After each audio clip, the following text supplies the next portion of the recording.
melhorou muito. O São Paulo, você vê que dificilmente pode até acontecer, e vai acontecer porque o campeonato é longo, mas o São Paulo não leva aqueles contra-ataques, não está uma defesa aberta, como em alguns momentos a gente viu na temporada passada, né?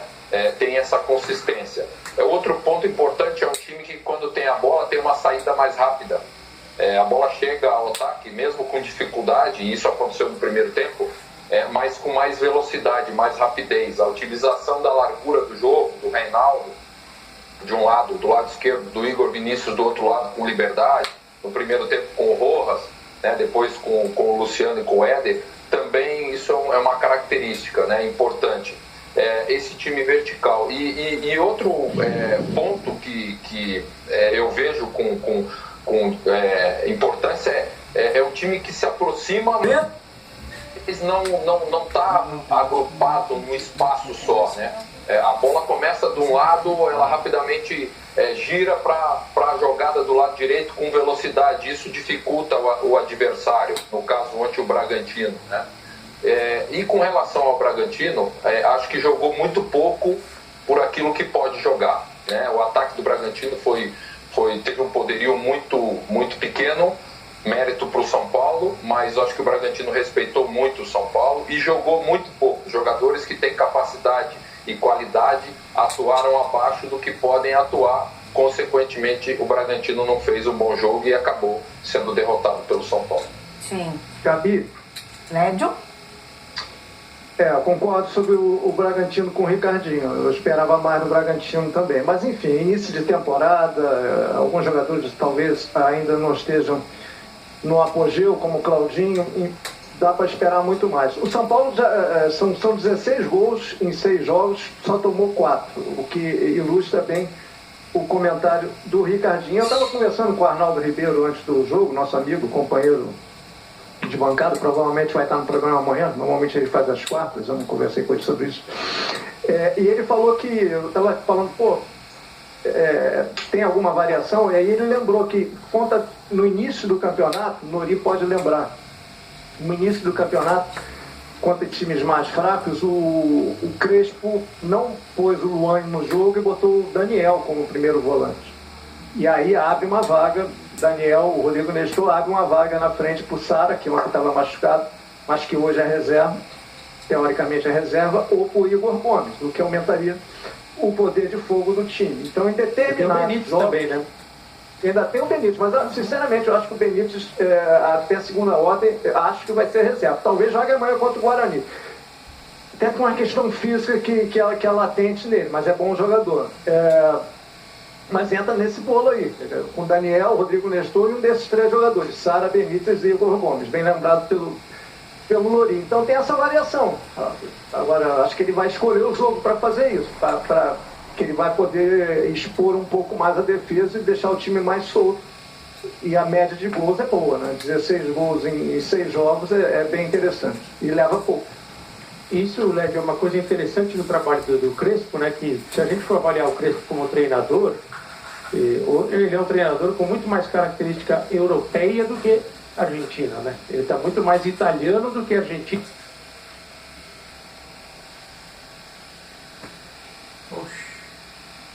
Como de jogo para jogo, de mudar o time em relação ao adversário, já está muito mais estabelecida do que no Brasil. No Brasil a gente trabalha ainda com aquela ideia do time titular, né? Imexível, como disse o famoso ministro aí do passado.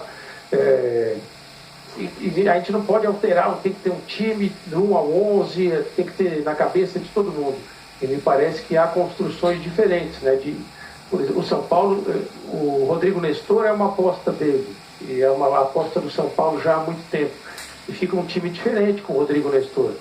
O Luan é um jogador que quebra muito galho do São Paulo, né? Que conserta muito erro defensivo do São Paulo, principalmente de transição defensiva. Então, como é que você vai montar um time sem o Luan diante de um adversário com mais poder de fogo? Então, são questões bem interessantes. Sim, Nori, e ainda tem uma outra questão, Gabi. Desculpa. Uma outra coisa que ele tem tentado fazer durante os jogos, não sei se o Ricardinho observou ontem, certamente que sim, o Vitor Bueno como falso 9, né, que é uma outra alternativa que ele está buscando. Né? Não, nem acho que vai funcionar, mas ele tem experimentado isso em alguns momentos dos jogos, o Vitor Bueno como falso 9. Enfim, ele está inquieto, ele não é parado não, ele busca alternativas. E acho que vai encontrar uma alternativa também para o Pablo jogar bem ali com o Luciano. Acho que talvez um entrosamento melhor, uma divisão melhor de áreas de campo ali para eles, né? Agora que estavam falando sobre a... Pode falar, Ricardinho. Não, só para complementar, o importante, acho que vejo do São Paulo, é que hoje o São Paulo tem opções. Hoje o São Paulo tem alternativa de características de jogadores e jogadores de lado, jogadores de criação, jogadores que podem ser um falso 9, jogadores que jogam mais dentro da defesa adversária, no caso o Pablo. Hoje o elenco do São Paulo oferece opções melhores para o treinador, para o Crespo, eu acho, do que o elenco do São Paulo oferecia para o Diniz em termos até ofensivo, porque tinham às vezes algumas carências de jogadores com a mesma característica. E tendo isso, pelo menos de minha parte, vejo que o Crespo utiliza dessa característica. Às vezes um elenco ele te proporciona opções, mas o treinador tem aquela convicção, não sai daquilo ali, muda só as peças, talvez uma característica. Não, o Crespo já mostrou, inclusive no jogo de ontem, não só a leitura, mas a mudança de característica, né, de jogador. Ele tirou o Rojas, que é um atacante de mais velocidade, colocou o Luciano para justamente ocupar esse espaço ali na intermediária e recuar um pouquinho do Daniel Alves. Ele, por exemplo, mudou no final do jogo o esquema do São Paulo, com os mesmos jogadores. Ele jogou o tempo todo com 3 zagueiros, de repente, faltando 10 minutos, 8 minutos, ele colocou 2 linhas de 4, colocou o Léo para a lateral esquerda, adiantou o Reinaldo numa segunda linha, o Igor Gomes, que tinha entrado, veio para a segunda linha também do lado direito.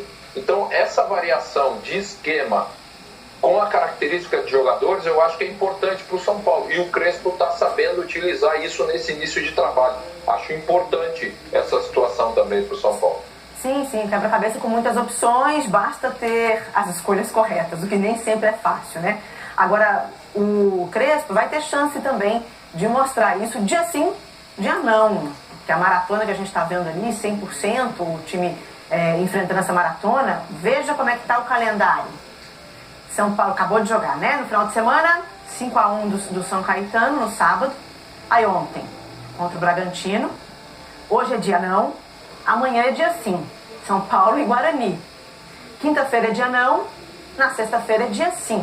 Contra o Palmeiras. E aí ganha um pouco mais, aí ganha 3 dias para preparação para a estreia na Libertadores. Na verdade, contra o Sport Cristal. Diga aí, Lédio.